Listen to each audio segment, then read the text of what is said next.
नमस्कार दोस्तों, एक ऐसी लर्निंग के साथ अवेलेबल हूँ जहाँ पे हम एक कंपनी को लेकर चर्चा करेंगे और इसकी हम पोटेंशियल से लेकर के मार्केट की स्ट्रेटजी तक की समझने की कोशिश करेंगे। तो आखिर इस कंपनी को लेकर के क्या-क्या पोटेंशियल्स हैं, क्या-क्या गैपिंग की बात कहती है और मार्केट की सिचुएशन क्या कहती है इसको। देखिए, पहली नज़र यदि कंपनी को आप देखते हैं, तो कंपनी का जो आप फाइनेंशियल्स यदि ईयरली बेसिस पे देखते हैं, तो ईयरली बेसिस का ग्राफ ये कहता है और इस ग्राफ के बेसिस पे देखिए मार्केट ने लगातार 2023 से 24 उससे पहले की जो स्टेबिलिटी थी वो लगातार बना के रखी है। चाहे हम कंपेरिजन करते हैं वाई ओ वाई के बेसिस पे तो 50% की सेल्स में वृद्धि के साथ साथ नेट इनकम साइड में 50% गिरावट दर्ज कर, मतलब कुछ अजीबो लगती है ना। अच्छा, एक तरफ से आपने दिखाया कि हमने 50% की सेल्स को रिवेन्यू ग्रोथ किया, दूसरी तरफ आपने दिखाया कि हमने शायद 50% से डिक्लाइन कर दिया। वही ट्रेंडिंग यदि हम क्वार्टरली डेटाबेस को देखें, तो क्वार्टरली डेटाबेस कहती है जो सितंबर से सितंबर की कंपेयर यदि आप वाई ओ वाई पे करते हैं, तो वो कहते हैं कि यहाँ पे 61% की उछाल क्रिएट कर। इतना ही नहीं, नेट इनकम साइड में ये कहती है कि करीब 355% की उछाल क्रिएट करती है। लेकिन जब आप मार्च से कंपेयर करेंगे तो लगता है कि मार्च के कंपेयर लगता है कि वह करीब करीब 20% का आंकड़ा है। जितना मार्च में उन्होंने सेल रिवेन्यू की जनरेट किया था उसके बेसिस पे केवल 20% का आंकड़ा सितंबर में लेता है, लेकिन जून के कंपैरिजन टू बेटर के ये हमने जानने की कोशिश की। अब आते हैं कुछ और पहले मैं ऐसी ऐसी बात और कहूं, जो उसकी बैलेंस शीट की पोजीशंस जो है, जो एनुअली बैलेंस शीट की बात कहती है उसमें कहती है कि यहाँ पे जो ग्राफ चल रही है वो लगातार बेटर 2024 में खास करके काफी इतनी ज्यादा बेटर हो गई जो आप अंदाजा नहीं लगा सकते जिसकी चाहे वो रेवेन्यू का मॉडल हो या जो हमने ऊपर देखा था। इसके अलावा यदि हम बैलेंस शीट की पार्ट को देखते हैं जैसे जिसमें एसेट्स और लायबिलिटी की पार्ट्स को, इसमें काफी ज्यादा तादाद में वृद्धि दर्ज करती है। उसमें ये दर्ज करती है वृद्धि के साथ साथ देखने वाली बात, जो इसमें हुआ क्या यदि कंपेयर करते हैं 2023 के मुताबिक, तो वो कहते हैं कि अपने एसेट्स को 129% की वृद्धि दर्ज करती है और जो लायबिलिटी थी आपकी वो 575% से ज्यादा वृद्धि दर्ज कर, जो हम यहाँ पे ग्राफ के लेवल पे देख पाएंगे। इसकी पोजीशन को देखिए और इसकी पोजीशन को। अब आते हैं दूसरी पर। अब ये यदि हम H1 के डेटाबेस को सितंबर तक की मान के चले, तो सितंबर की डेटाबेस कहती है जो पिछले पीरियड से सितंबर टू सितंबर में भी लगातार बेटर करती नजर है। जो कुछ भी नहीं था वो यहाँ पे लायबिलिटी भी इंक्रीज कर गया और ये दर्ज ऐसा करता है कि करीब करीब आपने एसेट्स को क्रिएट किया 118%, लेकिन लायबिलिटी आपकी क्रिएट हो रही है 1000%। ये पता है क्या डिमेरिट बर्थ कर रही है? डिमेरिट ये दर्ज करती है आपने एसेट्स क्रिएट किया तो किया, लेकिन आपने यदि कंपेयर यदि इन दोनों पार्टों को देखेंगे तो लगता है कि कंपनी ने लायबिलिटी काफी ज्यादा लेती नजर आती है, जो कि चाहे आपका इनवॉल्व डेटा की बात किया जाए या फिर H1 डेटा की बात। अब आपको ये बात के अलावा लगता है क्या जो कंपनी करती क्या?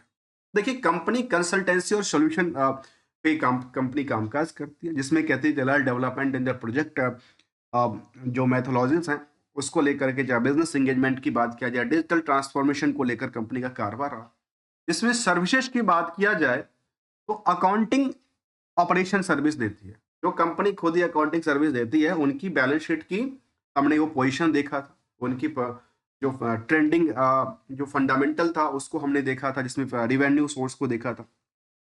इसके अलावा कंपनी देती है अलाइड्स इंटेलिजेंस की सर्विसेज, इंटरप्राइज सिक्योरिटीज वाली सर्विसेज को लेकर देखती है, मैनेजमेंट सर्विस करती है जिसमें ऑटोमेशन का काम है, इंटरप्राइजेस क्लाउड की बात कहती है, मतलब क्लाउड बेस्ड भी कंपनी कामकाज करती है। अर्थात एक डिजिटल प्लेटफॉर्म के तौर पे सारे कुछ कामकाज, जिसमें एप्लीकेशन सर्विसेज की बात किया जाए, डिजिटल ट्रांसफॉर्मेशन की बात किया जाए, प्रोफेशनल सर्विस भी प्रोवाइड करती है, जो हमने कहा कि कंसल्टेंसी सर्विस देती है कंपनी किस चीज को लेकर के, आईटी सर्विस को लेकर के देती है। इसके अलावा यदि कंपनी के कुछ डिफरेंट पार्ट सेक्टर को देखा जाए तो सेक्टर में करती है, हेल्थ केयर सेक्टर के लिए देखती है, मैन्युफैक्चरिंग सेक्टर के लिए देखती है और मीडिया सेक्टर के लिए इनकी जो कारोबार है वो करती है। ये तो ठीक है।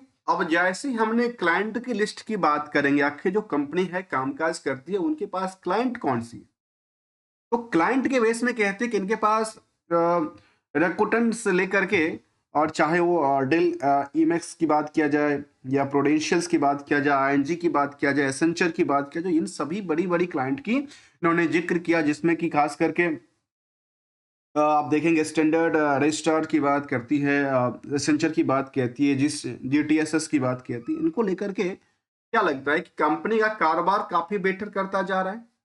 लेकिन अगले पड़ाव की तरफ देखेंगे तो एक और अच्छी बात निकल के आती है, और वो बात कहती है कि इस कंपनी में, जिस कंपनी का ये सर्विस से बिलोंग करती है और ट्रेंडिंग इसका रिवेन्यू के source as per the quarterly basis, as per the annually basis, better than from the period on period basis, including the services part. Client base is also in the better of creating the opportunity. इसको लेकर के जब निवेशकों का interest देखा जाए तो company में करीब करीब 14 से 15,000 के आसपास के निवेशकों का इंटरेस्ट है। क्या है? 14 से 15,000 निवेशकों का इंटरेस्ट है। उसमें भी इस कंपनी में देखा गया कि 1.21% की आसपास जो होल्डिंग है वो कौन होल्ड करता है? General insurance corporation of India. कौन करता है? जीआईसी। जीआईसी के पास ये होल्डिंग आज भी बनी हुई है। आइए अगली कड़ी की तरफ चलते हैं, और अगली कड़ी ये कहता है, जो यहाँ पे एक चीज को देखिए, प्रमोटर अपनी होल्डिंग को लगातार डिक्लाइन कर रही है, कम करती जा रही है। एफआई की बहुत बड़ी होल्डिंग भी रही है, जिसमें एफआई की होल्डिंग भी 1% से ज्यादा की बात कहती है, आम निवेशकों के पास भी होल्डिंग। लेकिन एक बात और इंक्लूड करता हूं, और वो बात ये सामने आती है, जो मैं आपको एक बात बताऊं, वो कहता है जो जितना कंपनी का मार्केट कैप है ना, उसका डबल से ज्यादा, उसका डबल से ज्यादा, 2 टाइम्स से ज्यादा इनकी एसेट्स पड़ी है, फिक्स एसेट्स के अंदर वैल्यूएशंस पड़ी 413 करोड़। तो सोचिए अच्छी कंपनी कौन सी है? कंपनी की मार्केट कैप है खुद की, कहता है कितना? 171 करोड़। कंपनी की मार्केट कैप कहती है 171 करोड़ का, और फिक्स एसेट्स की पोजीशन कहता है 413 करोड़ का। जबकि कंपनी के पास यदि आप कर्ज सिचुएशन को देखते हैं तो बिल्कुल ही नहीं है, 12 करोड़ से लेकर के 173 करोड़ तक अदर लायबिलिटी की बात कहती है। तो कंपनी का मार्केट कैप हो गया 171 करोड़।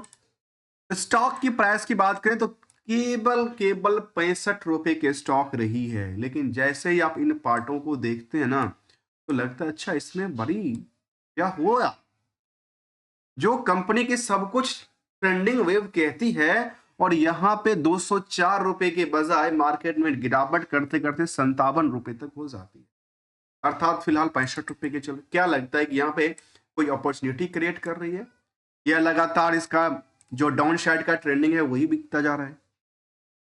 जहां पे बुक वैल्यू के मुताबिक जो करंट प्राइस है वो अंडर वैल्यूड के श्रेणी में आता है, केवल 50% ही चला है, अर्थात ये अंडर वैल्यूड है। दूसरी तरफ यदि इंट्रिंसिक वैल्यू के कंपैरिजन करके देखें तो ये कहती है अंडर वैल्यूड है।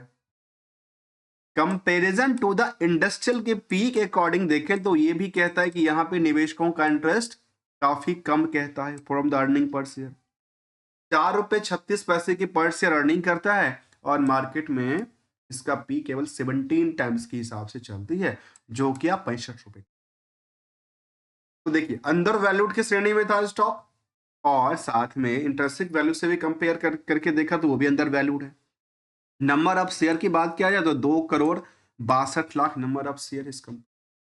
इसमें से प्रमोटर के पास होल्डिंग कम है, और पब्लिक की होल्डिंग हमने क्या देखा, जो एफआई और डीआई दोनों की 1% से ज्यादा की होल्डिंग बनती है।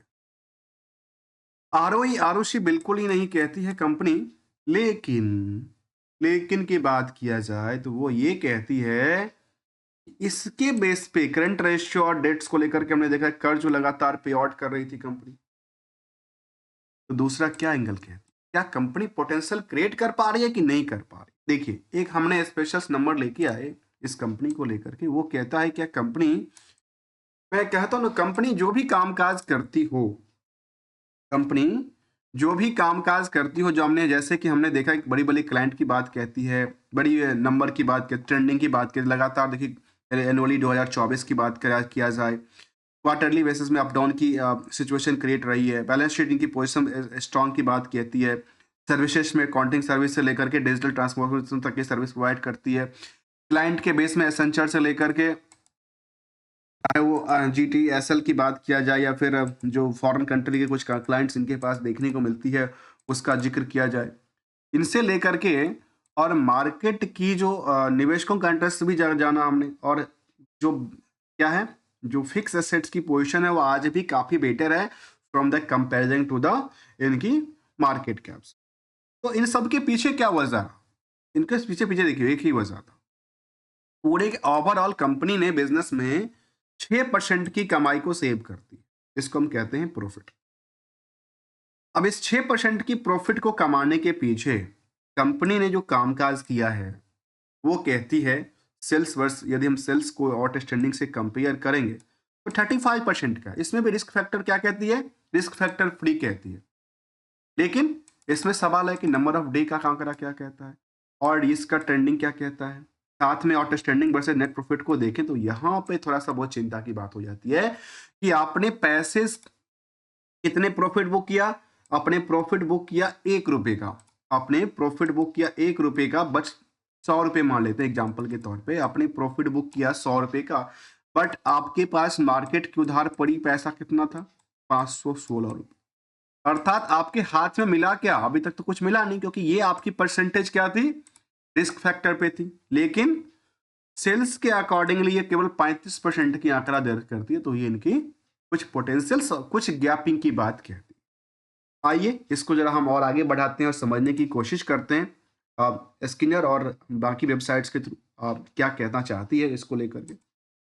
जब हमने इसको लेकर के जानने की कोशिश किया तो हमारे सामने दिखता है जो कंपनी के पास जो पोटेंशियल्स क्रिएट करती है और वो स्टॉक की प्राइस में ये दर्ज करती है जो कंपनी ऑन एवरेज पिछले 1 साल में इतना गिर चुका है और लगातार गिरता जा रहा है। उन्होंने क्या कुछ जगह क्रिएट करने की कोशिश किया, बिल्कुल नहीं किया। यहाँ पे जो इसका जो मोटिव था वो लगातार क्या कर रही है, लगातार गिरती जा रही है।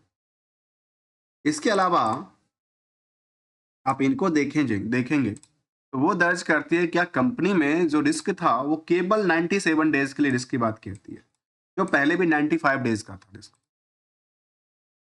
लेटेस्ट यदि पीयर्स को कंपेयर किया जाए तो पीयर्स के मुताबिक जो कंपनियां थी, चाहे ओकरा विल्सन हो, पीवी फिंटेक्स हो, कोफा जैसे कंपनी हो, टाटा लेक्स जैसी कंपनी हो, उन सभी कंपनियों के लिस्ट में इनकी स्टॉक में जो निवेशकों का इंटरेस्ट है काफी कम दर्ज करती है, भले ही कुछ हमने फिगर्स और अच्छी देखी। एनालिसिस बात इसको लेकर ये सब कहती है कि कुछ अच्छी बातें शामिल कर दी जिसको फेवरेबल बातें कहती है, और काफी सारी नेगेटिव इंपैक्ट डालती है कि भाई कंपनी ने डिविडेंड नहीं दिया, ये नहीं दिया, फलना नहीं दिया, ठिकाना नहीं दिया, होल्डिंग कम है, इंक्रीज जो है इनकी इनकम सोर्स ज्यादा बन रेट, और कंपनी का नाम है जीएसएस, कंपनी का नाम था जीएसएस कंपनी, और इसको लेकर देखा जाए तो जीएसएस इन्फोटेक लिमिटेड, और हमने ये देखा कि इनमें ये सारे पोटेंशियल सारे ग्रोथ को लेकर के हमने चर्चा किया, जहां पे ये भी देखा गया कि जो बोराइंग्स था वो भी बहुत ज्यादा नहीं था, दरअसल लायबिलिटी भी बहुत ज्यादा नहीं था। ऑन एवरेज पिछले 5 सालों के चार्ट लेवल को देखा जाए तो पिछले 5 सालों में ये अच्छी खासी रैली क्रिएट किया था, लेकिन अब यहां से लगातार इसकी ट्रेंडिंग क्या चल रही है, लगातार डिक्लाइनिंग चल रही है। तो क्या लगता है सेल्स के बेसिस पे मार्केट अच्छी करती है, प्रॉफिट के बेसिस पे करती है, नहीं करती, कुछ एस्पेक्ट इनको डिक्लाइन भी करती है। हमने इनको समझने की कोशिश की। गोल्डन रूल ये कहता है मार्केट को लेकर कि हमेशा यदि आपके ट्रेंडिंग के मुताबिक ना चले तो अपनी अपनी एसेट्स, अपने पैसे को सेव करने के पीछे क्या कर सकते हैं, उसको एशल के साथ निकला जा सकता है, और यदि वो अप ट्रेंड के लिए हमेशा खुलता हो तो फिर उसमें स्टे करना आसान होता है, पैसे बनना भी आसान होता है। मिलेंगे कुछ नई स्टडी के साथ, तब तक के लिए thanks for the joining us without किसी ट्रेडिंग और एडवाइजरी नोट को लेकर के।